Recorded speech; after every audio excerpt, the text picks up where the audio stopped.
Quais são os principais problemas que você enfrenta hoje com qualidade? Seja de cultura, seja de gestão, seja de capacidade. O que que rola hoje no seu time que você percebe, cara, isso daqui de qualidade é uma dor hoje? Eu tenho 2 times, né? E aí, quando a gente fala. E aí, eu não vou descrever os times para não. Quando a gente fala de um time mais júnior, a gente está falando culturalmente, né? É uma questão de cultura. Entender o que precisa, o que não precisa, como eu vou introduzir essa cultura nessas pessoas e para que elas consigam ver lá na frente os benefícios e colher esses benefícios ali na frente.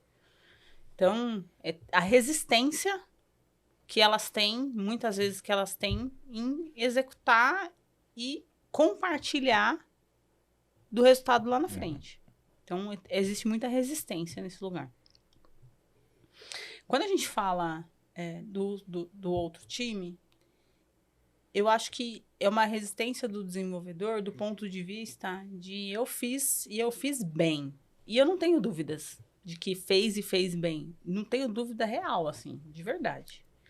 Mas eu acho que faz parte do próprio preciosismo do desenvolvedor de olhar para aquilo que ele fez e garantir para o coleguinha do lado que vai validar aquela qualidade, a qualidade do produto que ele construiu, que está tudo bem.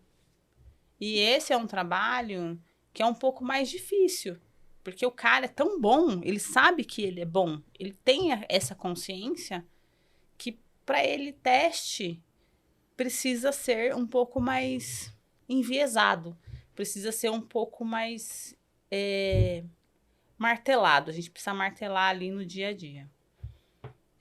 O cara confia tanto que ele acha que não precisa testar. Ou quando precisa testar do jeito dele. Exato. Eu acho que é mais nesse lugar, sabe? Tipo, eu testei. Tá bom, você testou o quê? Na minha máquina funciona. Mano, do isso é meu perfeito. Do meu jeito tem que ser, do meu jeito, eu tenho que, porque o teste que a gente fala não vai funcionar, o teste só fazer assim, só o teste unitário não vai funcionar. É o famoso, se seu teste errado foi que você testou errado. Não é a minha aplicação que tá errada, é o seu teste que tá errado. E aí falta um pouquinho de até de jogo de cintura, de maleabilidade ali para lidar com a situação e falar, não, legal, a gente tem que crescer aos poucos. Vamos investir um pouquinho aqui, aí trabalha mais um pouquinho, aí depois faz mais um pouquinho. Então, vai, ter jogo de cintura mesmo. São trabalhos de formiguinhas diferentes. Exatamente. Assim, né? Um é cultural porque o desenvolvedor ele não tem segurança no que ele está fazendo. E o outro que tem segurança um pouco além, que sabe o que tá fazendo, mas, tipo, na minha máquina funciona e tá tudo certo. Entendeu? Se você testou e deu erro, é porque seu teste tá errado. Eu vou trazer uma analogia bem interessante. Eu fiz o treinamento de mergulho. E quando você faz treinamento de mergulho... Pô, mas tu achou uma piscina? Cara... Essa piada foi boa. Eu não conseguia ficar debaixo d'água, porque a piscina era muito rasa. Você fez aonde? No Lago Ness. Fez aonde? Pior que você me fez lembrar, mesmo, sabe? Eu tava tendo aula de mergulho no Lago Ness. Aí peguei uma lula com a mão assim, ó. A piscina tinha 4 metros, aquela piscina de salto olímpico, né? Mas, poxa, quando você tem um monte de aula teórica antes de fazer os mergulhos na piscina e tal, para depois fazer a saída lá no mar, né? Mas, pô, a quantidade de mecanismo de redundância que você tem no mergulho é surreal. Pô, se você tá em 2 pessoas, então você tem 4 mecanismos de redundância. Você tem o seu regulador, o do amiguinho, você tem um backup do seu regulador, você tem um backup do amiguinho. Né? E a primeira máxima que você faz é você nunca pode mergulhar sozinho. Né? Então, você precisa ter 4 problemas ao mesmo tempo para fazer. Você tem um relógio. O relógio, cada regulador que você tem ele está verificando lá o cilindro, o oxigênio do cilindro. Né? Então, você tem 4. Pô, e por que os caras morrem? Porque tem tanto... Não, acho que o maior exemplo de E aí- redundância e aí, é a cara? própria aviação, né? Não, boa. Mas o ponto é, por que os caras morrem? Porque tem muita gente arrojada que quer fazer as coisas fora do limite de segurança. Então, eu acho que o que a Déia tá trazendo aqui é um pouco disso também, né? Não se preocupa com o básico bem feito, cara. É, É o básico. Eu sei mergulhar, eu não preciso de relógio, eu pulo, tá tudo certo. Então, eu acho que esse é um ponto interessante, né?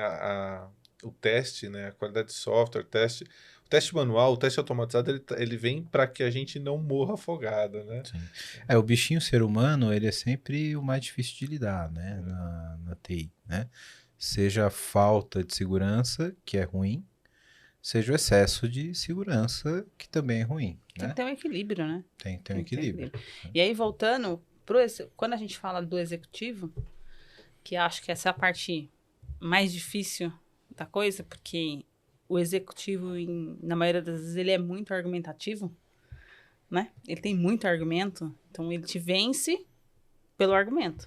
Sim. Por mais que você Você esteja... Você vai lá resolver um problema e volta com 2. Exato. Por mais que você esteja super seguro daquilo, ele te vence no argumento. E eu não acho isso de toda forma ruim, porque te faz pensar fora da caixa muitas vezes. Mas pra mim, assim, pra eu vencer esse lugar, pra ele entender que aquilo é importante, eu falo pra ele, vai dar merda. O que você quer? Que lado você quer ir? Você quer que eu faça com qualidade ou sem qualidade? Com qualidade, a gente tem segurança de entregar e não sofrer lá na frente, não gerar o que a gente tem mais teme na natura, é um incidente crítico, um serve zero. É isso. O Service Zero a consultora não está conseguindo captar, né? Aquela ferramentinha lá que movimenta 2 bilhões de reais por mês, né? E não, agora até mais, né? E não é só reais, porque tá indo para a Latam inteira, né? Então, as ferramentas que a gente está mexendo, ela vai para a Latam inteira. Então, esse cara não pode parar de pagar, né?